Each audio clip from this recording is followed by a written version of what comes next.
Got this 350 regulator that seems to be free-flowing. I'm really curious to see what the inside of it looks like because it's like covered in this great stuff, foam stuff. These exhaust valves are not closing at all because it's so gummed up. And I have a feeling this diaphragm in here is going to be all kinds of jacked up.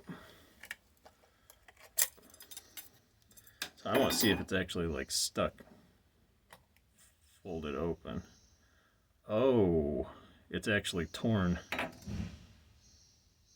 It's all torn up right there. Did that glue get in here?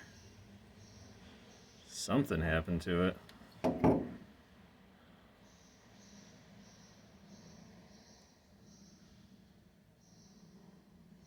We are not nice on equipment, that's for sure.